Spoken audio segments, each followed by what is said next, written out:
Bienvenidos nuevamente a Índice Pecuario. En el día de hoy vamos a conversar sobre la planificación forrajera.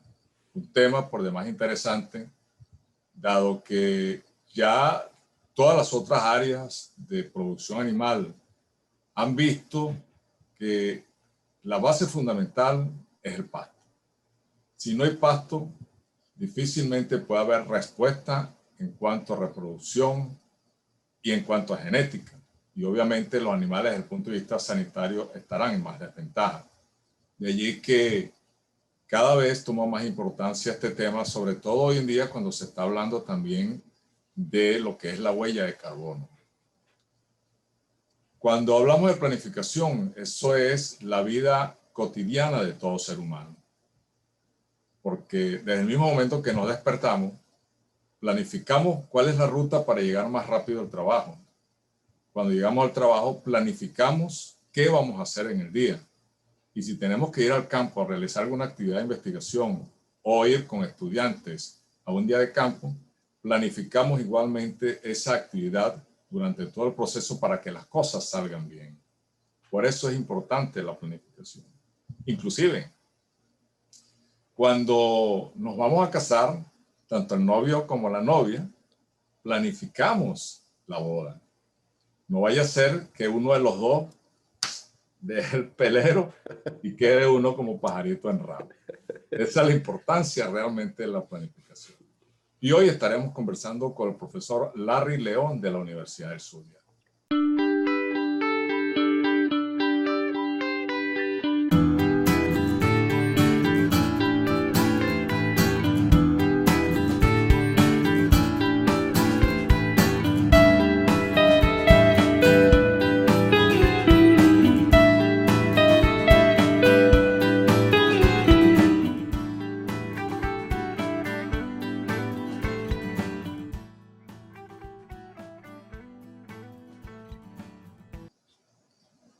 Larry León Medina es ingeniero agrónomo egresado de la Universidad del Zulia, con maestría en producción animal. Es profesor universitario desde el año 2017 en la Facultad de Agronomía de la Universidad del Zulia, en las unidades curriculares Producción y Manejo de Pastos y Forrajes y Producción de Rumiantes. Con 10 años de experiencia en el manejo de fincas para producción de forraje, asesor ganadero, asesor comercial de empresas agrícolas en Venezuela. Igualmente, es asesor de asociaciones como ETCO, Equipo Zuliano para la Cría de Caprinos y Ovinos, y ASO Criollo, Asociación de Criadores de Ganado Criollo Limonero, y recientemente, miembro del Centro de Divulgación Ganadero. Además, es investigador con participaciones en congresos nacionales e internacionales, así como artículos científicos en revistas nacionales e internacionales con capítulos de libros publicados. Y es miembro de la división de forrajes de la Asociación Latinoamericana de Producción Animal, ALPA. Bienvenido, Larry. Muchas gracias, Freddy. Muchas gracias por la invitación a tu programa. No, realmente es un placer para nosotros. Larry León está desde Venezuela. Cuéntanos, Larry, ¿qué es la planificación forrajera y para qué sirve? La planificación forrajera es principalmente una herramienta. Es una herramienta que nos ayuda a tomar decisiones oportunas. Siempre que nosotros llegamos a una finca, tenemos que ver qué se puede hacer con esa finca. Lo podemos hacer en el futuro, cuando estamos planificando un proyecto futuro, pero también tenemos que hacerlo cuando llegamos a una finca y ya los animales están en el potrero.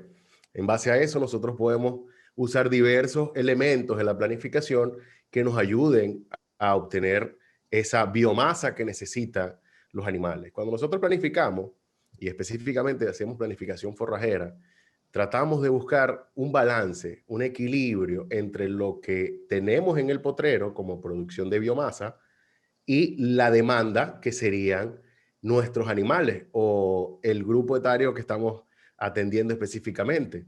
Pero siempre, siempre, siempre es una relación entre la oferta y la demanda. Entonces, cuando nosotros nos planificamos, estamos tratando de evitar en el tiempo que sucedan imprevistos, que se sucedan épocas del año donde nosotros no tengamos cómo cubrir ese, entre comillas, presupuesto forrajero.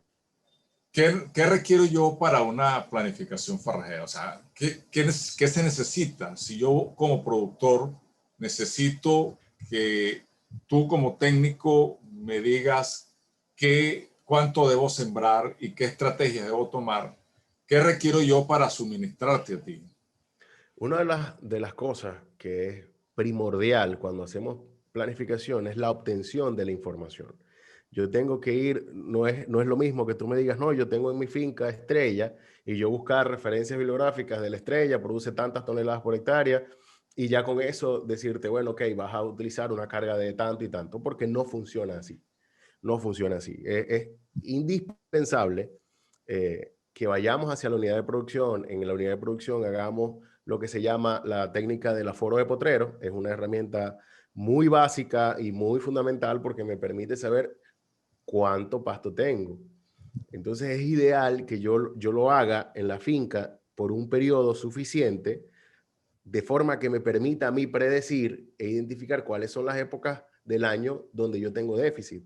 Acuérdate que nosotros estamos en el trópico y la estacionalidad de los pastos es algo que nos obliga a conservar. Y uno de los factores para conservar es saber cuándo tienes que conservar. Entonces, yo necesito colectar esa información en el campo. Yo visito la finca, hacemos una evaluación de cuánta materia seca tengo en el potrero y en base a eso yo te puedo decir, ok, ¿cuántos animales pueden comer aquí? Y recordarles a los productores que nos ven que las cargas animales fluctúan durante el año. Es ideal que nosotros las vayamos ajustando de acuerdo a la disponibilidad que tengamos. Pero el punto de partida es visitar la unidad de producción y hacer un muestreo de los potreros para saber cuánta materia seca tengo en el potrero. Una vez que yo tengo eso, a partir de allí empiezo yo a ajustar mis cargas animales. Y después que empiezo a ajustar a lo largo del año, empiezo a evaluar, bueno, en el mes de enero tengo tanto, en el mes de febrero tengo X cantidad, en el mes de marzo tengo X cantidad.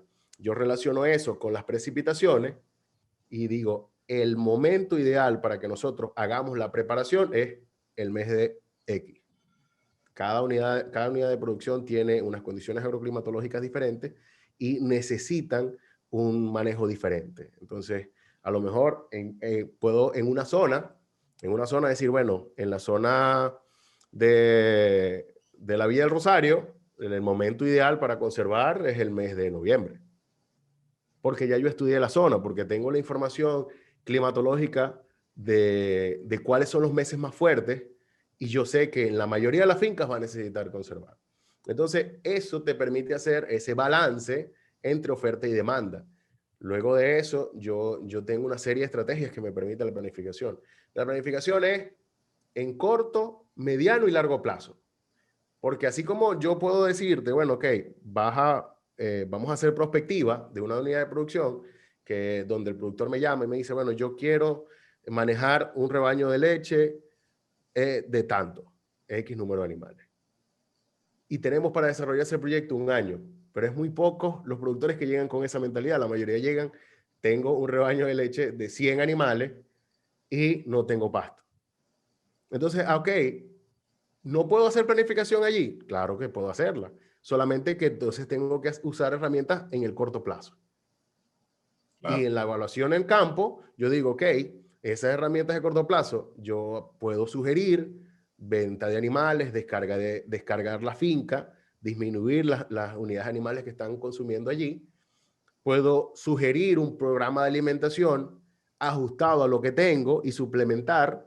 Entonces, bueno, cuando yo te hablo de la oferta, que yo te digo, bueno, la oferta forrajera comprende todo lo que yo pueda conseguir. No solamente los pastos que yo tengo sembrados, pero si yo tengo un banco de proteína, si yo tengo árboles dispersos en potreros que me aportan frutos durante alguna época del año, eso es parte de mi oferta. Si yo logro dentro de la planificación, nosotros intentamos que sea lo más sustentable y sostenible la finca para requerir el mínimo de insumos externos. Pero si en el corto plazo una sugerencia puede ser, vamos a comprar alimento concentrado, vamos a comprar forrajes conservados, es una herramienta en el corto plazo. A lo mejor en el mediano plazo yo le puedo decir, ok, ya superamos la etapa de crisis, ya superamos esta etapa de crisis, bueno, vamos a programarnos, vamos a establecer algún cultivo que me permita conservar en el mediano plazo para que para el próximo periodo no tengamos ese inconveniente. Correcto. Tú mencionaste dos aspectos muy importantes, Larry. Uno, el aforo. Yo he visto que hay muchos productores y técnicos que están midiendo la biomasa y no consideran el grado de error que puede haber a la hora de la estimación de la biomasa. Nosotros sabemos que los coeficientes de variación en esos casos son bastante elevados, Claro. que uno debe considerar esos valores utilizando diversos métodos, como un método de Botanal, por ejemplo, para minimizar el error. Y en base a eso, nosotros podemos realmente ajustar ese valor que realmente necesitamos para ese número de animales que vamos a estar metiendo en los potreros. Y una de las cosas, sí. Freddy, y una de las cosas es que muchas veces los productores piensan que hacer un aforo de potrero es una cosa muy complicada. Cuando yo les digo, bueno, vamos a determinar materia seca, piensan que tengo que llevarlo a un laboratorio, necesito algún equipo. Y no, ya lo podemos hacer en una finca simplemente usando un horno microondas que puede haber en cualquier finca y que nos va a dar una estimación más o menos cercana, pero que es mucho más, es mucho más eso, mucho más cercano a la realidad, eso que hacemos nosotros, que simplemente suponer o simplemente basarnos en lo que la literatura nos dice, bueno, produce tantas toneladas de materia seca por hectárea. Y un factor muy importante que mucha gente olvida, que a veces, bueno, hacen el aforo, pero me dan el valor de materia seca, pero se olvidan de la cobertura. La cobertura del pastizal es súper importante. Claro, y yo la puedo obtener con el mismo método del metro cuadrado. Entonces yo puedo ahí sacar, bueno, qué porcentaje de mi potrero corresponde a comida en realidad. Claro. No, y a eso agrégale también la composición botánica. Bueno, porque la tú mides composición cobertura botánica. y dentro de esa cobertura tienes maleza y la maleza no la consume el animal. Entonces, todos esos son detalles pues, que deben ser conocidos por el productor a la hora de estimar la producción de biomasa. A mí me ha pasado, a mí me ha pasado que hago la composición botánica y consigo muchas leguminosas herbáceas de tipo silvestre, que no requieren o que no recomiendo el control químico.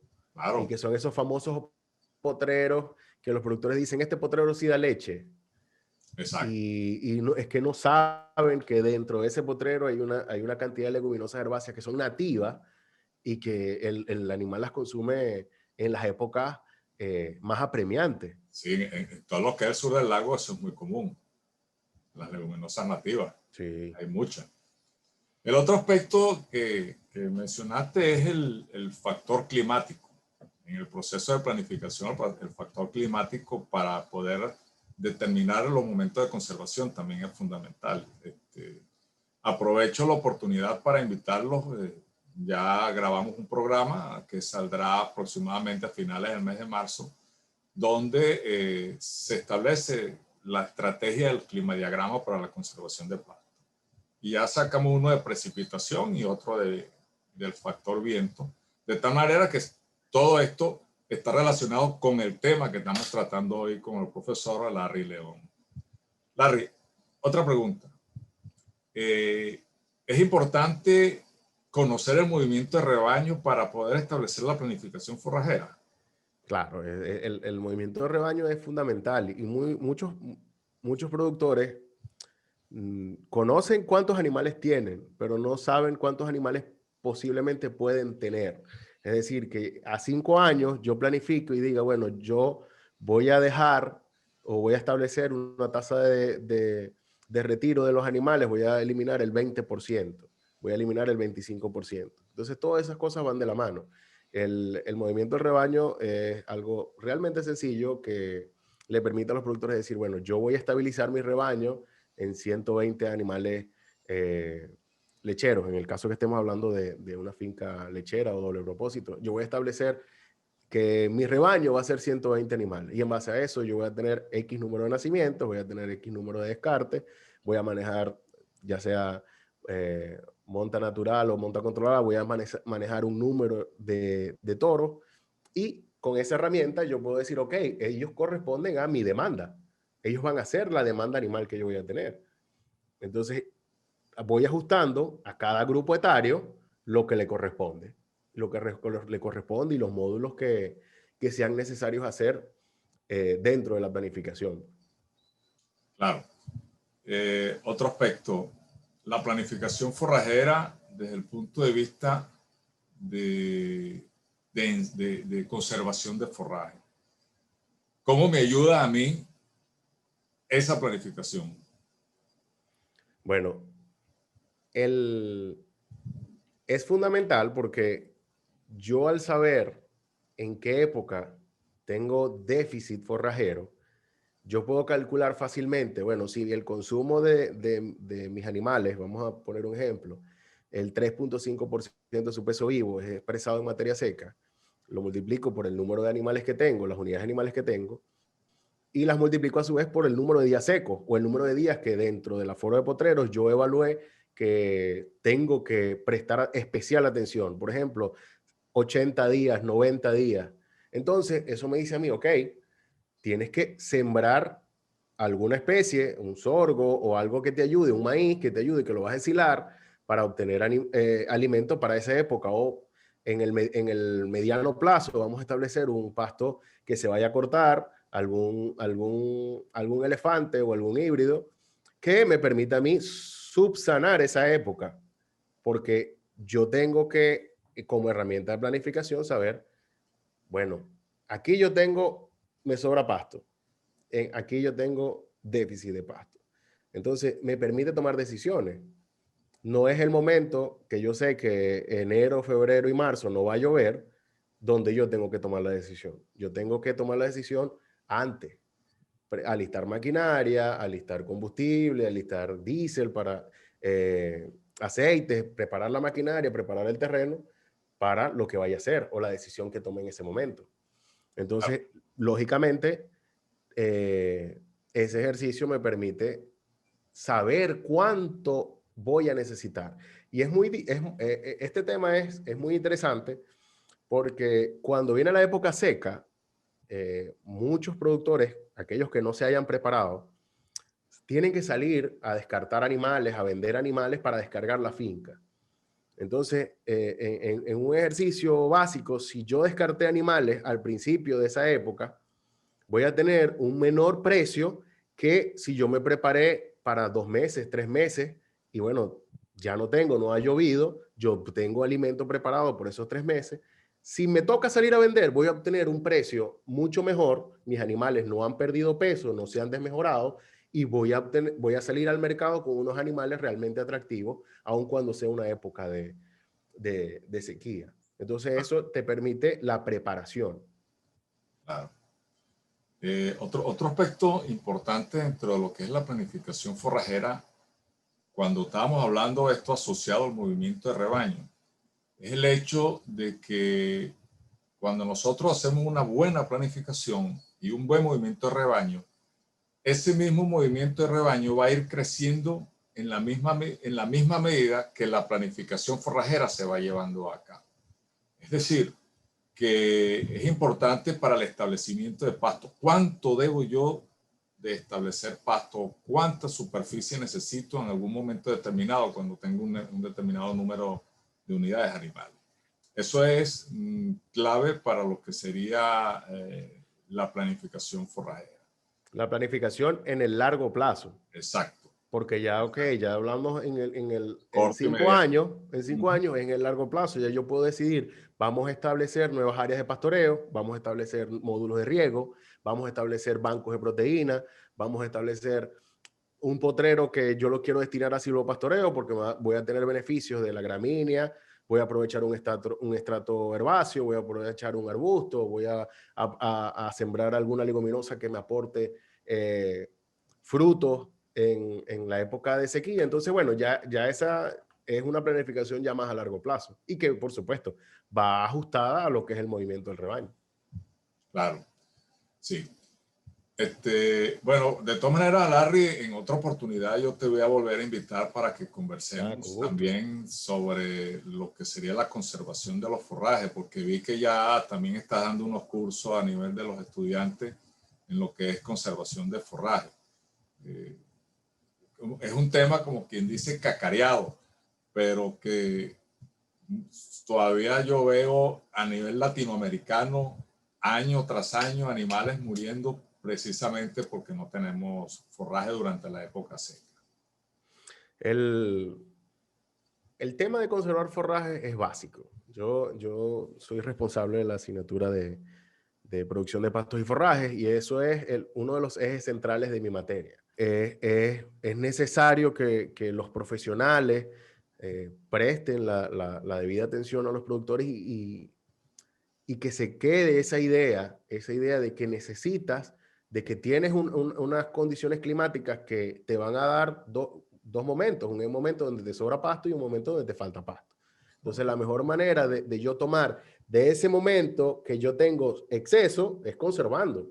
¿Conservando cómo? Por cualquier vía, sea silo, sea heno, sea enolaje, y hay muchas técnicas que pequeños productores pueden utilizar y que les permiten conservar forraje. Muchos Ay, productores sí, me dicen, ¿cuál es la mejor técnica? Bueno, la que puedas hacer, pero que conserve. claro, claro. Hay diversas, hay muchas. Sí. Otro tema que también buscaremos conversar más adelante será sobre tocar algo de los aspectos silvopastoriles y estos sistemas que se está hablando mucho, los sistemas regenerativos asociados a la huella de carbono. Todo eso lo iremos tocando en la misma medida, ya que en esta parte estamos trabajando en forraje, es muy importante desde ese punto de vista. Bueno, Larry, Ah, si deseas decirnos algo más sobre la planificación. bueno, hay dos cosas importantes, ¿no? No solamente es que les invito a las personas que busquen apoyo en los técnicos de extensión, en los agrotécnicos en general, que los ayuden a identificar correctamente las especies que son más adecuadas para su unidad de producción, a las técnicas, ya hablamos de la conservación, técnicas que sean ajustadas a cada condición. Eh, me ha tocado muchas fincas donde he visitado que copian modelos trayendo de finca en finca y no hay uno que sea específico para esa finca. Entonces, cuando usamos herramientas de planificación, nosotros lo que tratamos de hacer es un traje a la medida de las necesidades de esa unidad de producción. Y las estrategias que vamos a implementar van a depender de los recursos locales que tenemos. Entonces, no es lo mismo que yo trate de atender una finca en una zona donde hay muchos agronegocios alrededor que me pueden suplir fácilmente alguna harina de alguna fuente o alguna otra fuente proteica que va a complementar la dieta que yo estoy manejando en los potreros. Entonces, en mi experticia como agrotécnico me dice, bueno, en esta condición, yo voy a suplir una parte en el potrero, otra parte la voy a dar como conservación, otra parte la voy a suplementando como harina, pero no quiere decir que la finca de al lado va a hacer lo mismo. Entonces, a lo mejor en la finca de al lado, otro agrotécnico tiene que, bueno, conservar heno en pie para las épocas y tiene que dedicarse full a trabajar exclusivamente con forrajes conservados que ya haya guardado. Entonces, el llamado es a la gente y a los productores a que inviertan en asistencia técnica, que eso es mucho más económico que perder animales. De verdad que es muy lastimoso cuando años y esfuerzos de los productores se ve perdido en una época seca y se pierde la genética incluso de animales de muy buena calidad, animales élite bueno, desafortunadamente por, por mal manejo no suplen sus necesidades fisiológicas y caen en esas épocas de verano. Bueno, realmente un tema muy interesante, amigos oyentes. Ya ustedes escucharon al profesor Larry León, sobre lo que es la importancia de la planificación forrajera. Los invitamos a que nos dejen sus comentarios al respecto en el programa, y si tienen alguna duda al respecto, bueno, ahí tienen el link de nuestro correo, se lo dejaremos en la cajita de descripción, y lo volveremos a tocar nuevamente con el profesor Larry, o sencillamente le daremos la dirección del profesor Larry para que en alguna circunstancia pueda conversar con usted. Muchas gracias, Larry. Muchas gracias, Freddy. Muy amable. Muchas gracias por la invitación. A ti.